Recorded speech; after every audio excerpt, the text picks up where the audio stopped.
Okay, so thank you for coming on the show, Lara. It's good to connect.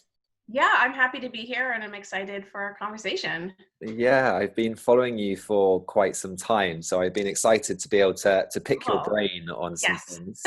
Um, Do it. so we've got, so you're aware, a kind of a blend of practitioners who tune in and the general public. Yep. Just to give you an idea of, I guess, where we can take the conversation. Great. Many of the practitioners will be familiar with you, but some of the public may not be. So, are you happy just to give us a little bit of a background about who you are and how you got into this area of health and medicine?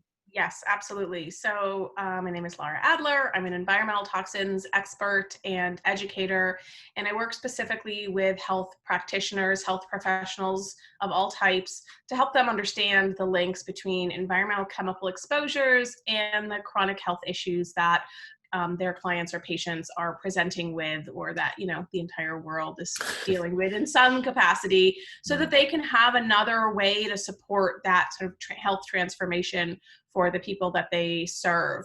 I think a lot of people in the health space end up in their niche because they had their own health story that kind of turned their lives into this different direction. And that's actually not my story. I Okay. didn't have any chemical exposures. I didn't have chemical sensitivity.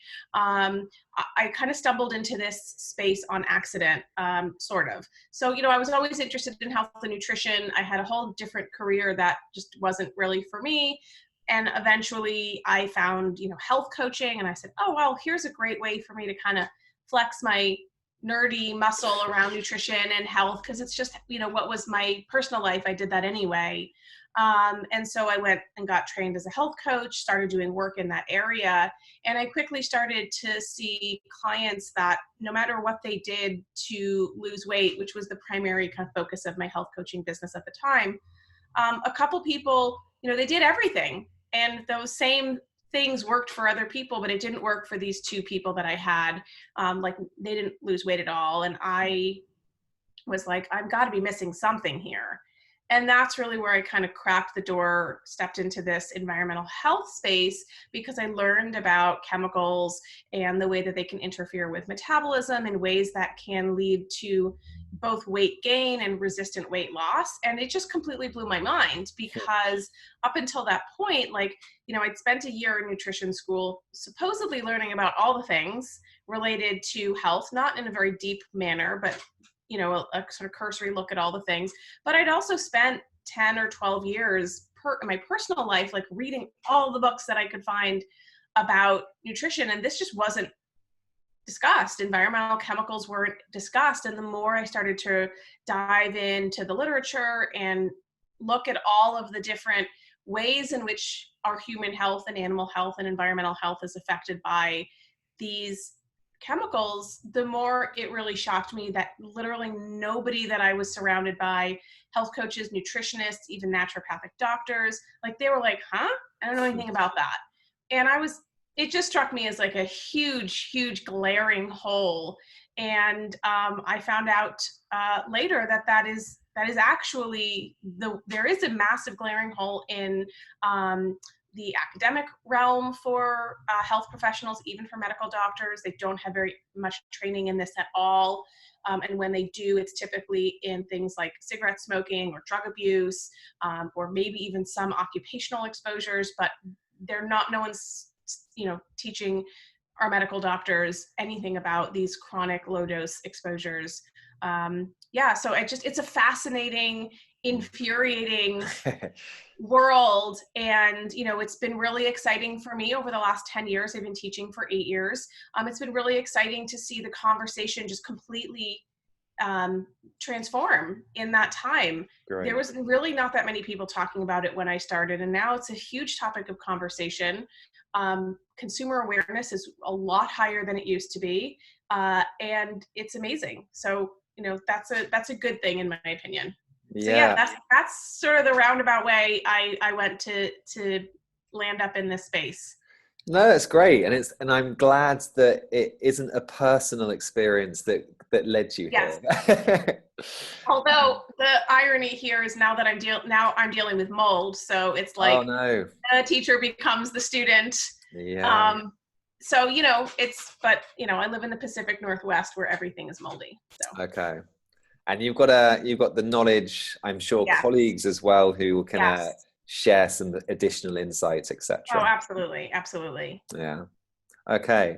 So we're on this topic of environmental toxins and there, I guess, being just so many, unless you think there's like a better intro into this topic, Lara, do say if you do, but maybe do you want to start with sort of a broad introduction explanation of the sources? What are some of the Yeah. big kind of themes that we should be thinking about? Yeah, no, I think it's a great place to start because it helps to really contextualize like what the heck we're talking about in the first place. Right. So I'll come at it from a couple of different perspectives to really kind of solidify what we're talking about in people's minds. So, most people, when they hear the phrase environmental chemical or environmental toxin, they're often thinking, excuse me, of things like air pollution, oil spills, those sort of bigger, broader environmental issues that are out there in the world.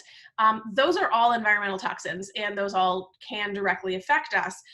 In the field of environmental health, we do take those into consideration, but there's also a very big focus on what we are encountering in our daily lives.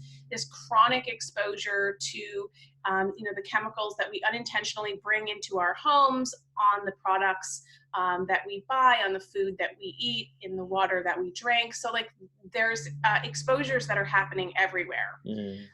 Another perspective is looking at what we mean by toxic. So most people, when they hear toxic chemical, they think, oh no, I've been exposed to a toxic chemical. I have to call poison control. I have to go to the emergency room. Like it's a very acute poisoning, something like that. Right. Those cases do happen. That's also not what we're talking about here. In the realm of environmental health or environmental medicine, what we typically are looking at, again, we do see occupational exposures that are acute, but we're looking at chronic exposures. So really tiny levels that you may not notice anything is wrong for 5, 10, 20, 30 years. And that's often a latency period between exposure and symptoms in this space, which certainly muddies the water in terms of being able to say, it was that shampoo that did it. It was this product that did it. But that's really what we're talking about here. What we're talking about are the low levels of chemicals that, on their own, independent of all the other exposures that we're getting, might be harmless, right? It might not be a big deal. And this is actually what a lot of people in the chemical industry will say, or the product manufacturing industry will say in defense of their use of these questionable chemicals or toxic chemicals, is that the amount in our product is so small, the amount that we use is, quote, safe. And that might be true, except for the fact that we're not just using one product, we're using hundreds of products that all have these same chemicals. And so we have this cumulative exposure that becomes more meaningful. So that's sort of like the context of what we mean by environmental chemical and toxic chemical. To put some context into numbers, in the United States, this is a rough number because we've discovered that the number is actually a little bit lower, but there's about 84,000 chemicals that were registered for use. About 60,000 of those are actively being used. Although the record keeping around that is so terrible that I don't even know if 60,000 is an accurate number, because they did that count in 2018 or 19, and it was the first time they've ever done it ever. So, Wow. Yeah.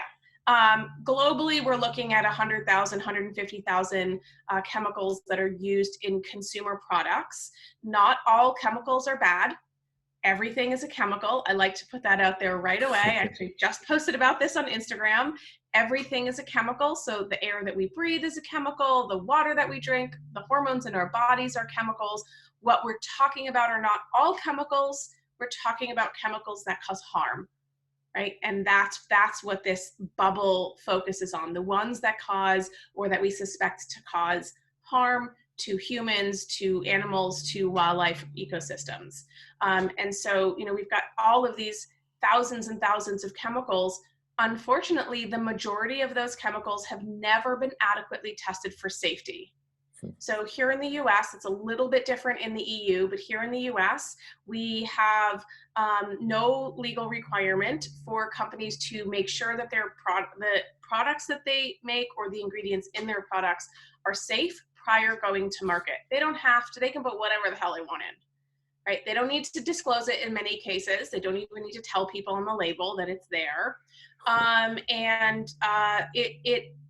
We function in a innocent until proven guilty format. So we wait until there's a problem, and then the companies go, if you don't like it, you can sue us, which is really, really hard, because that goes back to what I said earlier. It's hard for us to sue an individual company who's using one product of theirs when we're being exposed to hundreds of chemicals from hundreds of products.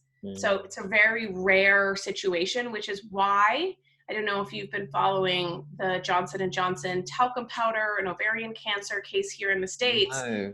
Those are rare cases, and they get a lot of publicity because they're rare. So we have, there's a strong association between talcum powder use and ovarian cancers. And there were some lawsuits, and Johnson & Johnson, the maker of these products, lost to the tune of, millions and possibly even billions of dollars if you add all the cases up. But they're one of the only manufacturers of talcum powder. Not I say manufacturers, they're the largest distributor. So we have an opportunity to single out the David of the David and Goliath story. But otherwise, there's millions of Davids, and how do we know which one to fight? Yeah, that's scary. Yeah, yes, it is scary. And, I think that the goal of educating people about these issues is certainly not to scare people. It's to make them acutely aware of the world in which we live and learn how to make better choices that ultimately will change the landscape for everyone else. And that's what when I mentioned that the landscape here has changed globally in the last decade, it's because of consumers making different choices. Yeah, no, that's a great point. And I think it is becoming increasingly easier to make some of these better decisions and options. There's more out there from a non-toxic, so to speak, perspective. Yes. Yeah. And that's happening because I think that's happening because people collectively are dealing with health issues at a level that they never have before. And they're starting to question all the things that they've done. And younger people are seeing business opportunities to fill this market gap of, I struggled really hard to find a safe hair product. Well, I couldn't find one, so I made it. Yeah. Right. And so I think that's why we're seeing this massive explosion of all of these products that are started by, not always younger people, but people that are really passionate about creating a real choice in the marketplace. Because we have an illusion of choice in that we go to the store, we'll go to Boots or whatever. I'm spend many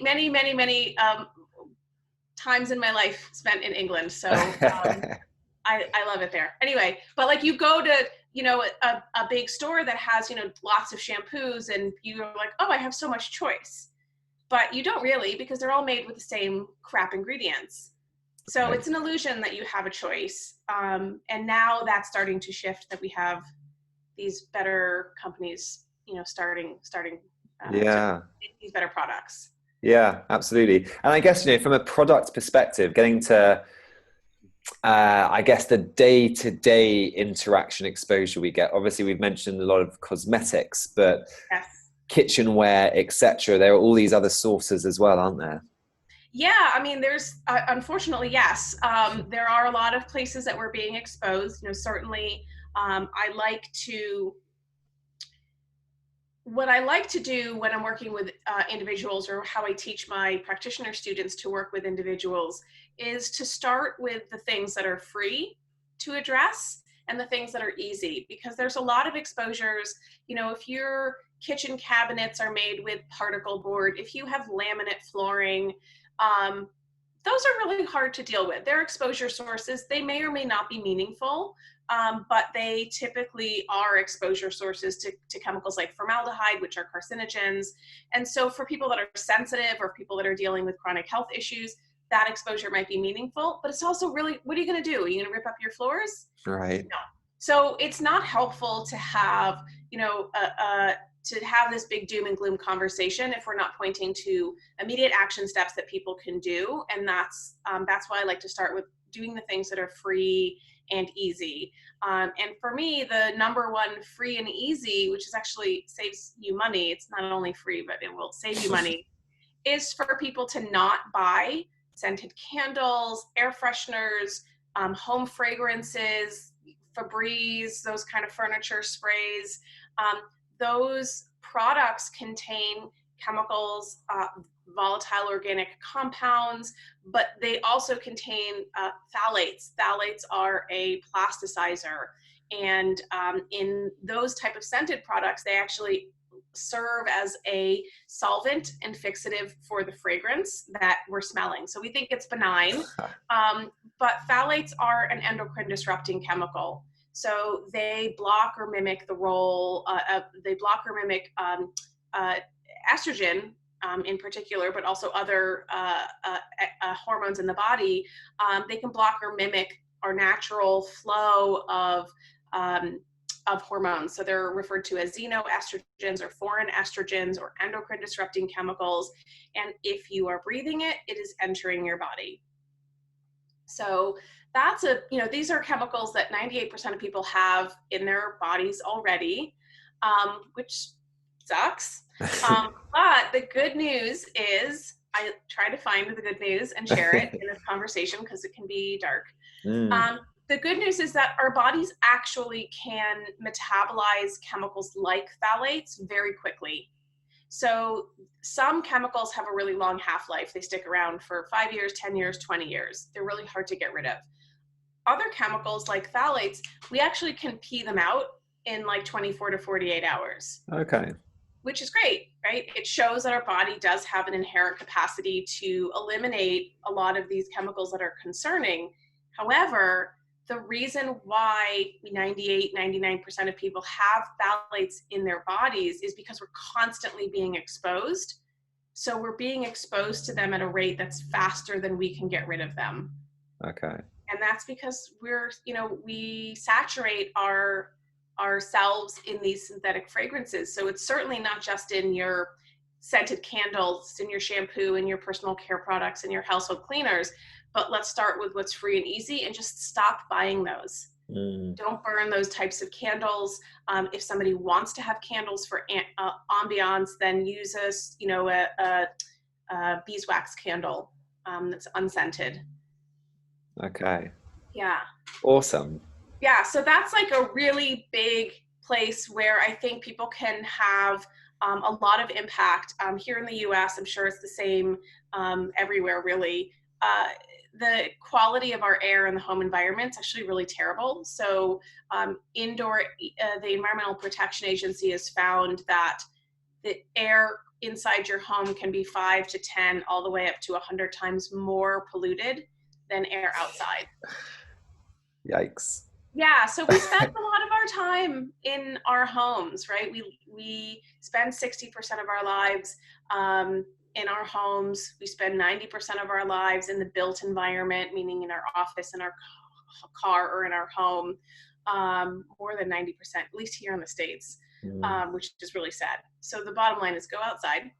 Don't bring garbage chemicals into your home. And then open the windows. Right? The reason why the indoor air quality is so bad is because we build our homes to be super energy efficient.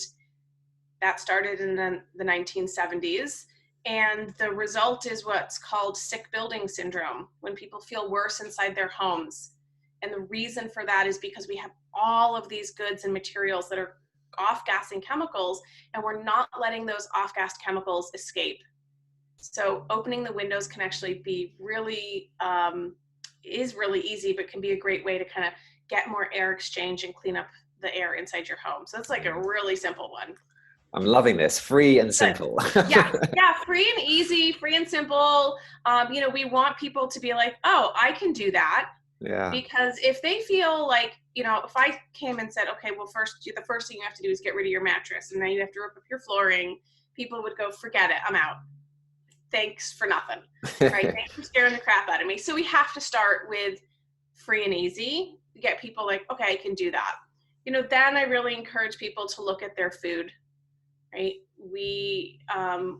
There's a tremendous amount of pesticides, billion pounds of pesticides applied to conventional crops all around the world. I think it's billions, plural, if we're considering all around the world. And there are residues of those pesticides on our food. And in fact, aside from occupational exposures, meaning somebody who's actually applying pesticides, our greatest exposure comes from our food. And a lot of these chemicals can be hormone disrupting, they can be carcinogens, they can be neurotoxic. They're actually designed to be neurotoxic. Organophosphate pesticides work in a manner that shuts down the nervous system of insects that they're targeting. We have a similar nervous system, so these chemicals can affect us. I think eating organic, or if you have organic plus, meaning like if you have biodynamic farms, that's even better. I think you probably have more of those in Europe and in England than we do here, because I think biodynamic farming was actually developed in the UK. But that's actually one of the best ways that you can reduce pesticide exposures in levels in the body. There's been a number of studies that have looked at what happens, or intervention studies. So what happens when somebody or kids or adults go from eating a conventional diet to a mostly organic diet. 100% is hard. So mostly organic. And what they found is that they can drop the circulating pesticide levels by 80 to 90% in just 3 to 5 days. Wow. So really, really quickly, which is why, again, it's an illustration of like our bodies can excrete many of these toxins if we give it a chance, but we don't give it a chance. So all we're asking is to just give it a chance. Yeah. And it's amazing really to think that the body can do that with sort of these modern man-made chemicals. It's still got the capacity to detoxify and excrete. And I would say that is contingent. Our body's ability to do that well is contingent upon our diet and our lifestyle, because we need the nutrient dense foods. We need those dark leafy greens. We need all of those nutrients for our liver to actually know how to break these things down and to have the building blocks it needs to break down and metabolize and excrete these compounds. And if you don't have those nutrients, or if you have genetic SNPs that mean that, you have a diminished capacity to detoxify certain compounds, then that's a genetic weak link for people. And this partly explains, a little small part of why different people have different symptoms, or some people can be like, well, I've eaten this way my whole life and I'm fine.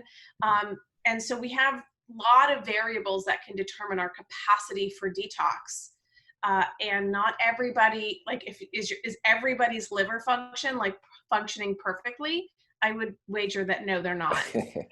We're throwing alcohol at them. We're throwing processed foods at it. We're not sleeping. We're not exercising. Like all of this stuff can really compromise the efficacy of our liver. So like, yes, our bodies can detoxify many of these compounds, but only if it's working optimally. And for many people, it's not. So we want to optimize that. So I always say that the sort of magic happens when we're looking to optimize our health or to diminish symptoms that we have for fill in the blank condition. We want to start minimizing toxic exposure while also at the same time opening up those detox pathways. So we have to do both. It doesn't make sense to just open up our detox pathways if we are still being exposed to these chemicals. And similarly, it doesn't make sense to reduce our exposure to chemicals if we have a terrible, I suppose that always will help, right? We always want to reduce our exposures, but the magic happens when we're doing both. Right. And that, that's really where, again, optimizing nutrition and sleep and stress management and, all of that stuff can really help with that, facilitate that sauna, doing sauna therapy, really help facilitate the movement out of what's in us in the body. Yeah. So I definitely have a couple of questions. Yes, go for it. But before I do, because Yes. I took us on a bit of a tangent there, That's okay. There was the kind of the candle elements of things. There was the windows, keeping them open, getting outside the house, getting some fresh air. Yes. There was the pesticides in our foods. Yes. Was there anything else that you were just going to Oh go God, to? yes. Hundreds. I'm like, oh yeah, hundreds. So yeah, I think from there, as people are like starting to look around and go, yeah, okay, I want to clean this up. After we've looked at food and you're looking at, organic food as much as possible, that's where we start to look at plastics in the kitchen. Plastics are a really big one. The chemicals that make up plastic are plastic Tupperware, food storage containers, our spatulas, all of the stuff, our plates for kids and plastic cups for kids, all that stuff. What people need to understand is that there's plastic monomers. These are the chemicals that form plastic. And then there's additives like plasticizers that will give that plastic different properties. And unfortunately, those additives, those plasticizers, are not molecularly bound tightly to the matrix of the plastic. And so what happens is they fall off. And they fall off into our food and into our water and into our environment. And they do that on their own. That will just happen. But in the presence of heat, in the presence of oily foods or acidic foods, or abrasion, meaning like scrubbing or really hot water that's abrasive, we're speeding that process up. So the example that I always give to people is, I'll just ask you, have you ever had one of those like plastic Tupperware containers that like is stained orange forever? Yeah. Yes. Right. And you're like, oh, well, I'll just put it in the dishwasher. And like it comes out and it's still orange. Right. So that's a really good illustrative example of this concept of the sort of weak molecular structure of plastic in contact with certain types of foods. So it's stained orange because you probably had pasta sauce or tomato soup in there. And it was hot. So you have hot food that's acidic because tomatoes are acidic, and that's typically oily because there's some fat, like an olive oil, in there. So you've got this like 1, 2, 3 punch. That's now you have this food up against the plastic. And what happens is that the line between where the plastic stops and the food starts blurs. So what's happening is that we're getting molecules of the now tomato lycopene saturated oil physically embedded into the structure of the plastic, which is why you can't wash it off, because it's not on the plastic, it's in the plastic. The inverse of that is now we have plastic molecules in our sauce. And so it's just a great visual. Everybody has had one of those containers. And so the goal here is to start dialing back the amount of plastic that as it comes in contact with food.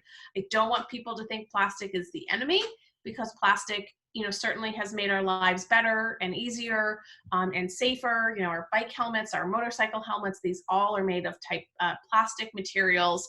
And we also have a tremendous amount of plastic waste and microplastics that's obviously on a lot of people's minds. But where we want to be really cautious is when it comes in contact with our food. So opt to store your food in glass.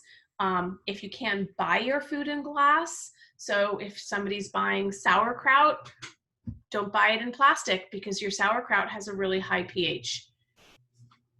Buy it in glass instead if you can find it. So canned tomatoes, cans are another one. Tinned food has a lot of, there's a lining on the inside of the can that helps prevent the food from eating away at the can and causing spoilage and rust and all that, and contamination. And those linings are typically made with bisphenol chemicals. So BPA, people tend to, I say it's the poster boy for this conversation, because people are aware of BPA. You've got products in the store that are labeled BPA free. Many of them never contained BPA to begin with. It's just marketing. Earlier I mentioned phthalates in fragrances acting as a solvent, as a fixative. Phthalates are also used as a plasticizer to make plastics soft and flexible. So things like your shower curtain, I can come back to that. Bisphenol chemicals are used to make plastic hard and rigid. So think of like a food processor bowl. Like it looks like glass, but it's plastic. That's polycarbonate plastic. That's made with bisphenol A. Bisphenol A is an endocrine disrupting chemical. It was actually developed as a synthetic estrogen, like as a medication Huh, for I didn't know that. hormone replacement. Or not hormone replacement, sorry, just as a synthetic estrogen. It was a weak estrogen, so they ended up not using bisphenol A, and they used a chemical called diethylstilbestrol in its place. And for many years, diethylstilbestrol was given as to pregnant women during pregnancy. I think it was to help with morning sickness or some I can't remember exactly at the moment, but it caused massive health implications, not for the woman taking it, but for her children. So that was a very potent estrogen. BPA was in the running for that running for that job, and it lost out because it just wasn't quite strong enough. But it had its future in plastics. And so similarly, these chemicals just leach out. They just migrate out into our foods. 98% of people have bisphenol chemicals in their body. The whole BPA free, as I like to say, BPA free is BS. It's bull. Basically, what companies have done is just swapped one chemical in the bisphenol family with another chemical that is molecularly almost identical. So it's bullshit. I'll just say, like, it's really, it's like a game of whack-a-mole. Like, you whack one up and another one comes up in its place, and they're not actually taking any meaningful action. They're just appeasing consumer demand so they can say, yes, this product is free of BPA, but what they don't tell you is that it has BPS or BPF. So canned foods are lined with a compound made with bisphenols. So that's why we have bisphenols in the food in our that's packaged in tins. And so we want to be really mindful about really limiting those as much as possible, even if they say BPA free, because unless you write the company and find out what they do use and then investigate that, which they probably won't even tell you, we don't really know. And, fresh or frozen is best in these situations whenever possible. Okay. Amazing. Yeah. So and that's just the tip of the iceberg, right? Like there's so many other things. There's household cleaners, there's personal care products, there's contaminants in your drinking water. And each one of those is a separate podcast, right? Like it's such a big world. But there are so many things that we can do. There's, we have access, certainly not everyone, but we have access to organic. We can certainly stop buying scented candles. We can certainly look for glass storage containers instead of plastic. We can use regular drinking cups and mugs with our kids and not plastic. Children are the most sensitive to these endocrine disrupting chemicals. So we really want to make sure that, we're really reducing children's exposures to these chemicals as much as possible. Yeah.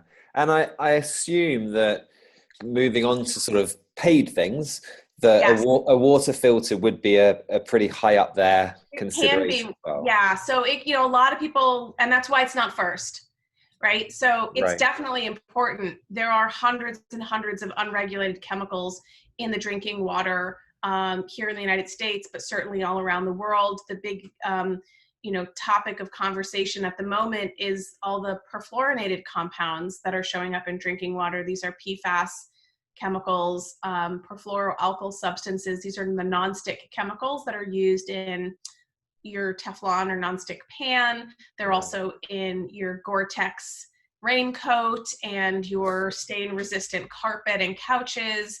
And that chemical is in the blood of 99% of the population here in the States, but it's global. Problem is global. Polar bears have these chemicals in the Arctic in their blood. These chemicals don't break down ever. They're called forever chemicals. They're designed to never break down. And they're in our drinking water. And so, certainly filtering the drinking water is key, but it can also be expensive to do that. And so I just want people to have some wins where they can do these things first, and then address water, when they can do that. And I think you've got an entire online course around water filtering. Yeah, because it's that complicated. Like the number one question I get is, what kind of water filter should I buy? And the reality is I can't actually answer that without doing a ton of research about what's happening in where you live. specifically in Okay. like the immediate community that you live, because everyone's water is different. The contaminants are different. If you live in a city, it's different than if you live in an agricultural region, or if you're on well water versus city water, if your city chlorinates or adds chloramine, if you city fluoridates or does not fluoridate. Like there's all of these different, you have lead in your pipes, but not in the neighbor's pipes. There's so many different variables. And what I always tell people is the best place to start when buying a filter is to test your water. Like you Okay. have to know what's present before you go run out and buy an expensive filter that might take out everything that you don't have and nothing that you do. Excellent. Yeah. Yeah, it's great because again, it's not necessarily scary. It shows you that this is a complex field, but Yes. there are strategies and solutions. We just need access to the information to begin with, ultimately. Yeah, we don't know what we don't know, I Mm, think is the big issue. But like I said, the goal here is to give people, to let them know that there are ways that we can address it, and where we can't address it, that's where we really work on optimizing our health so that we're more resilient and more able to deal with these exposures that we can't control. The way that I've always approached it is to change the things we can control so we worry less about the ones that we can't. I know that there's toxic chemicals inside my car. Don't really worry about it. It's not a huge primary exposure source for me, but it is an exposure source to heavy metals and to those phthalates and other VOCs. But like, I also need to drive my car places. So I choose not to worry about that because it's not really something that I can't really do anything about it. mm. And so, I had this conversation the other day with somebody who was asking about swimming in a chlorine pool. And they were like, well, I'm like, look, I can tell you all the ways that chlorine is not helpful for your skin microbiome, your gut microbiome, etc. But if swimming is how you get your exercise and you love it and it brings you joy, then like we always are weighing these exposures with, what the alternative. And so Yeah. if that's how people get their exercise or their socializing, then just try to find a pool that has less chlorine, that doesn't smell as bad, or that's outside, so all those vapors can dissipate. Right. I just have this vision, Lara, of you at the moment driving your car with the windows down and the head out the window. Yeah, I don't do that. Like, I teach my practitioner students about what I call practical avoidance, meaning our goal is avoidance, but on practical terms. Yeah. So, there was an article a number of years ago, I can't remember what publication it was in, but it was about this population of people here in the United States that had extraordinarily low levels of these chemicals. And the title of the article was, "Want to avoid toxic chemicals?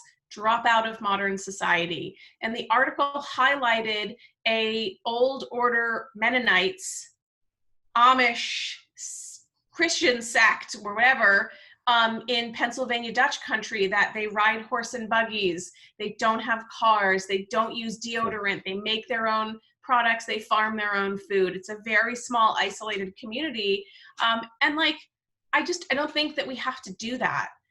So I don't want people to feel like, oh, I have to be the person that can't touch anything, or I can't go to my friend's house because they use plugins. And certainly there are people that are sensitive, Yeah. and for them, they can't do that. But for people that are just looking to really make sure that they're optimizing their health, I think it's really important to start addressing these exposures, because they're linked to pretty much every single chronic health issue that people are dealing with, including, everything from eczema, which you wouldn't think had anything to do with, your food that you're eating or your skincare, to fertility issues, hormone problems, thyroid problems, autoimmune disease, cancer, diabetes, heart disease, children's developmental issues, autism, ADHD, like it's on and on and on.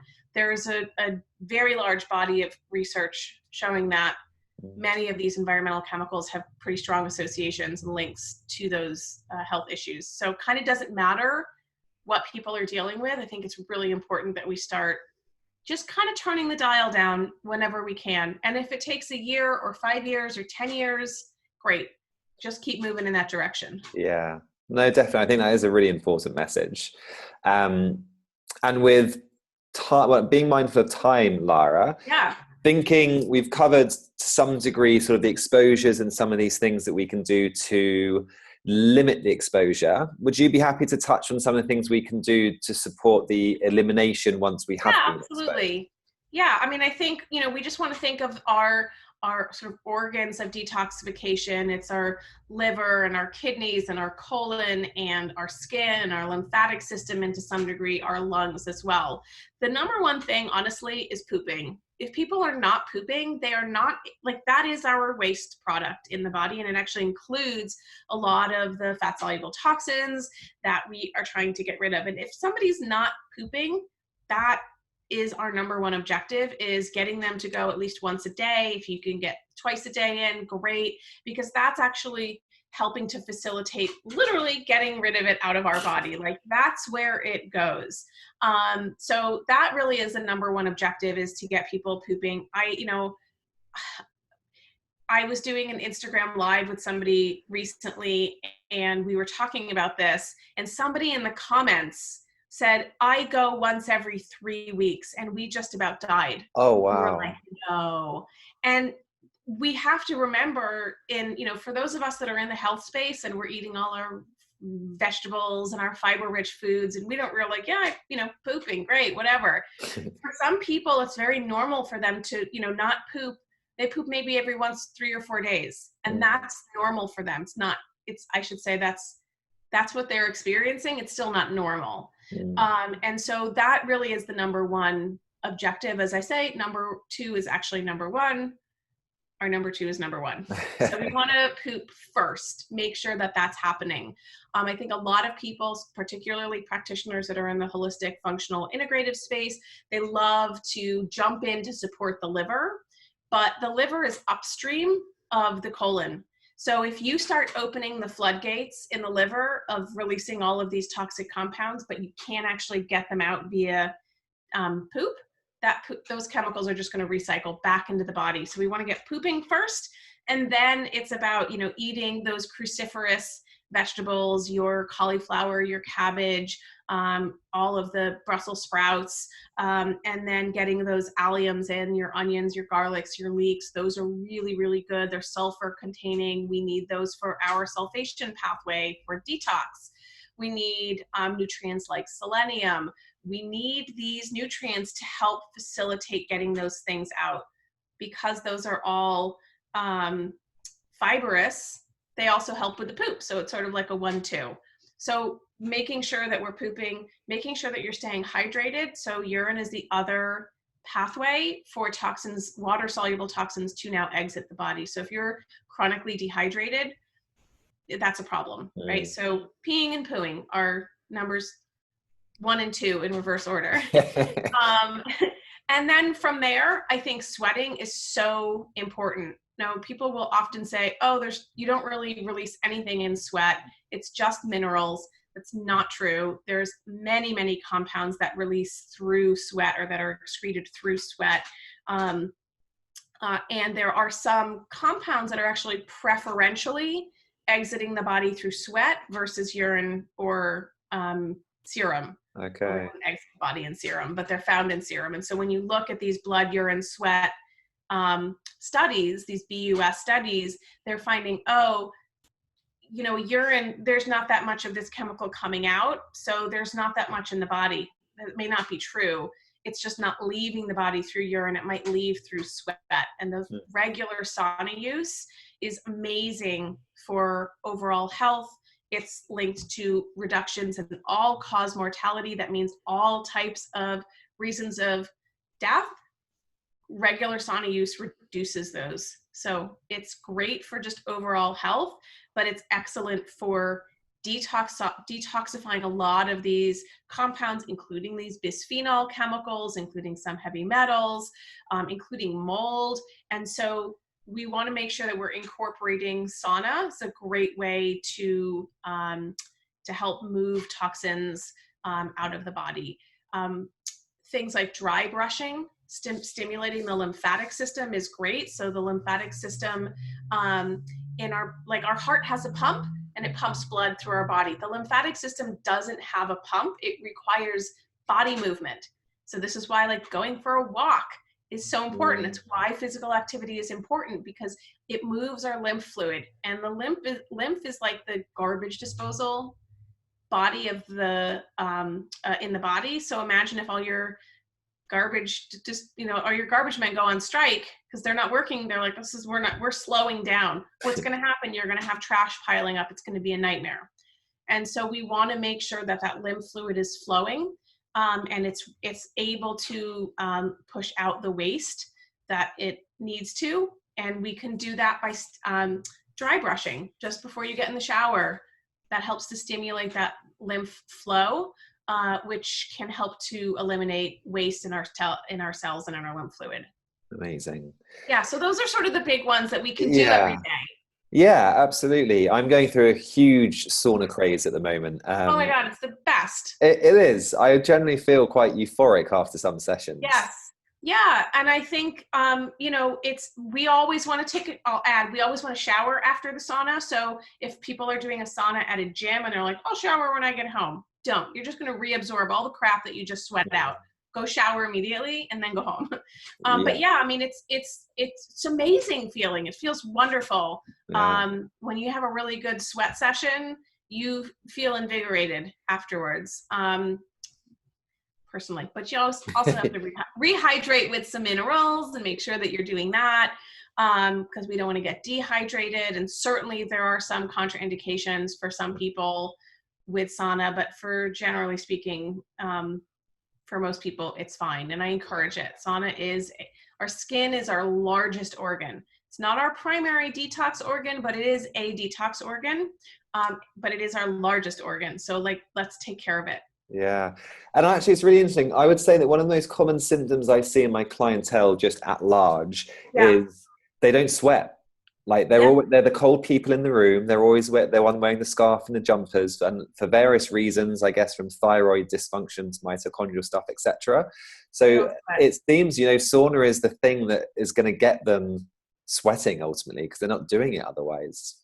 Yeah. I mean, and certainly it is suspected that is an indication of compromised detox capacity. Like if your body's not sweating, like it should be sweating. That sometimes if people are not sweating, they kind of have to work up to it.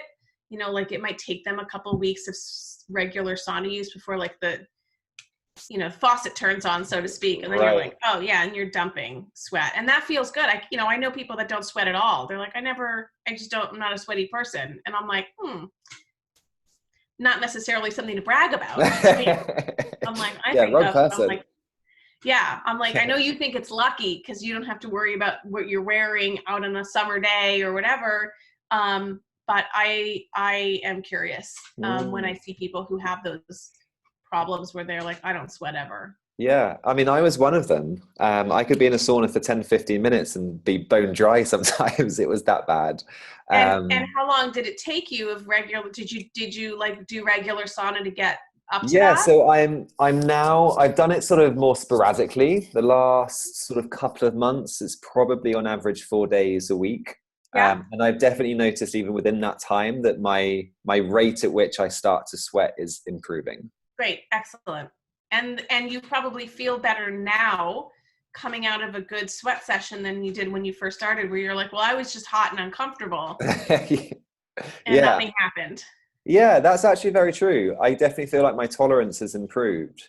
Yeah. And I definitely feel better. Like I can feel on top of the world after. Yeah. So. And I'll mention, right now there's a lot of discussion of, far infrared, near infrared, whatever kind of sauna. Most of the research on sauna therapy, which comes out of like Finland and Norway, they're just using traditional saunas. Right. And so all those studies about like reductions in all-cause mortality, those are not using far or near. They're just using a regular traditional dry sauna, not a steam sauna. And so, I think we're certainly splitting hairs when we come to the near infrared, far infrared. The bottom line is to sweat. Doesn't matter how you do it. I know that there have also been, this is just kind of interesting, some discussion of sweating with exercise versus passively sweating in a sauna, of parasympathetic versus sympathetic nervous system being engaged, and are you sweating out the same kinds of toxins when you're Right. in a different nervous system state of exercising versus being passive. I don't know. I haven't seen a lot of research on that, but I think it's interesting to think about. Yeah. What was I going to ask you quickly? Okay, that's gone. But there was a second question, which is, you made a really good point relatively recent, I think, on Instagram around, I guess, strict paleo diets, and like we could bring the carnivore diet into this. Sure. From the fact that so many of these toxins are lipophilic, which I thought was such a good point. Do you want to just expand on that for a second? Yeah. So a lot of the chemicals that we are exposed to are fat soluble.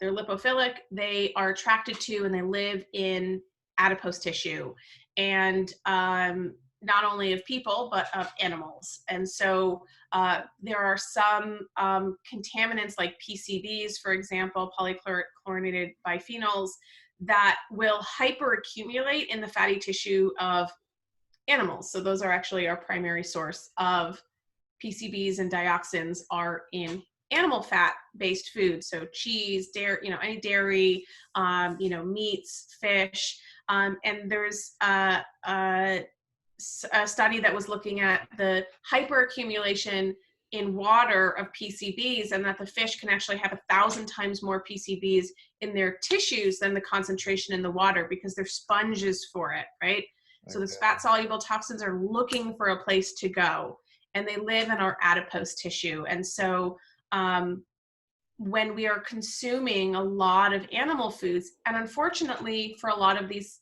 chemicals, it's not about whether the food is organic or not organic, because they're just globally in the environment. They're persistent. They're like those PFAS chemicals. They are persistent. So, for example, PCBs were banned in 1979 here in the United States. They're still showing up in people, less, but they're still showing up in people because they're just in the environment. And so certainly animals that were raised, that are grass-fed, pasture-raised, fed organic diets will have less of the pesticides and antibiotics that conventional animals are getting. So that is a win. But when it comes to some of these persistent chemicals, it's kind of a wash. Doesn't really matter between the two. Still want people to be eating grass-fed, pastured meats, wild-caught seafood, organic dairy. But these foods can contain high amounts of these persistent chemicals, these fat-soluble chemicals. And so there is a concern, from my perspective, of people that are doing very high amounts of animal fat in their diet. I eat meat, I eat animal fat, but I'm also conscious of not overdoing it. I don't know what overdoing it actually means. It's there's not a hard line in the sand, but I do get concerned seeing high meat and with carnivore only meat diets, where I don't, it's like we're cutting off our nose to spite our face. Maybe pushing somebody into ketosis is going to solve one problem, but is it causing others? That may not manifest until, you've been doing this for 10 or 20 years, and you're like, oh, well, shit, now I have something happen because I don't have the micronutrients, I don't have the vitamins and minerals from that diet to support healthy detoxification or healthy breakdown of those chemicals where we have them. So that's my big concern with those diets. Don't have an answer for people. I just want people to be conscious of the fact that, eating bacon with abandon is not, I don't think that's an appropriate diet for lots of reasons, but certainly from a chemical standpoint. Yeah, no, I thought that was a really important point for people to appreciate, really. I know what I was trying to remember to ask you. It Yes, wasn't. great. Okay. It wasn't even a question. Well, it was a question actually. Are you familiar with Dr. Perry Nicholston? Yes, yes, I Yeah. was on his podcast Ah, because I a couple, like a year and a half ago, I think. nice. Yeah, I thought you guys would get on talking about sort of the lymph Yes. elements of things. Whenever I do a lymph post, I tag him because he Nice. is the king of lymph. And his lymphatic mojo course is great. And if people have any issues, addressing lymph and body movement and all of that is just a great tool Mm. to add in. So yeah, he's who I point to for all things lymph. Yeah, yeah. I had him on for 2 episodes recently, and Excellent. it went down so well. Yes, Yeah. So he's he's on something. wonderful. Yeah, Yeah, he's really great. awesome. Okay, and I guess to conclude, Lara, is there anything that you want to conclude with, or just re-emphasize? Yeah, I think, it would, I think I just want people to know that, like, even though all of this sounds scary and can definitely feel overwhelming, that we have to remember that it's what we do every day that matters. And what my goal is is to help people shift the everyday, not the once in a while. Like if you do something once in a while, it's not a big deal, but it's what you do every day that matters. And so we want to start inching our way towards, at whatever speed or rate is comfortable and possible for somebody, towards making sure that we're minimizing exposures. And it's not a race, and it's not about being 100% non-toxic, because it's a fallacy. If polar bears in the Arctic have some of these compounds in it, then we all have them. Our goal is not perfection. Our goal is to make meaningful shifts where we can make them. And, there is a fair amount, not a tremendous amount, but there's a decent amount of research and literature showing what happens when people make these changes, that we can see a drop in the circulation of these chemicals in their bodies. And that's important research for us to have, that confirms that, yes, doing these avoidance behaviors is meaningful. Because this is a new field, we haven't yet seen, does that equate to a drop in X or a drop in Y in terms of health issues? But that's what we're aiming for. So I just take it one thing at a time. Anything that you do is a step in the right direction. And like I said, if it takes 5 years or 10 years, worry about the small stuff first. And then when you're ready, the big stuff will be waiting for you. So don't, I can easily say don't get overwhelmed, but just take it one step at a time. Yeah. And I think, to reiterate that, you've talked about, and Dr. Nicholson talks about breathing from a lymph. You've mentioned movement for lymph. We mentioned opening windows. There's so many things that have so many different mechanisms by which they work on different areas of health as well. So these things won't only be influencing toxicity, but so much more as well. Yeah. And I think the last thing that I'll add is that, like, stress is also toxic. So we don't want to push ourselves to the point of stress, in either concern about these things or about feeling like we have to completely non-toxify our homes. I think that we don't want to kind of slide into that realm of stress or paranoia or neuroticism, because that's taxing on our bodies in a different way. And we know stress contributes to, like, all disease. Yeah. So we do not need another reason to be stressed out. And that's why I say action over overwhelm. So if you're in action doing something, you have less capacity to feel overwhelmed by it, because you're actually doing something. I feel like you can't occupy those two spaces at the same time. So just pick a thing. Maybe it's taking off your shoes. Hey, it's going to be a no shoes household. I spent a lot of time in the UK. I don't think anybody in the UK does no shoes in their house, but everywhere else around the world, and we certainly don't here in the States, but everybody else takes their shoes off. It's cultural. So take your shoes off, open the windows, buy organic, stop using plastic, stop buying scented candles. And if you just do those things, great. That's amazing. That's a huge win. Yeah. Yeah. Kind of to finish, I guess it reminds me of the minimalists. They have like a monthly game of just take one thing a day for 30 days. If it's a sock, if it's an old toothbrush, just slow that down. Maybe one thing a month. Or one room a month, etc. Yeah, absolutely. I have on my Instagram a toxin bingo. It's one of my posts. I'm going to make it available as a download for people because I've got so Brilliant. many people asking for it. But it's just like, let's gamify it. Let's say, like, let's try to get bingo. Let's try to get blackout on the board. Let's do all these things. But if it takes you a while, it takes you a while. But that's Yeah. okay. You're still doing it. It's better than Right. doing nothing. Yeah, exactly. Brilliant. Lara, thank you so much. This has been a really enlightening and empowering, I think, I hope. conversation. So thank you for sparing the time. And I think we're going to get some really nice feedback from people. Excellent. Well, I hope so. And thank you for inviting me to come and chat and share with your followers and your audience. No, the pleasure is all mine. Thank you very much. Thanks.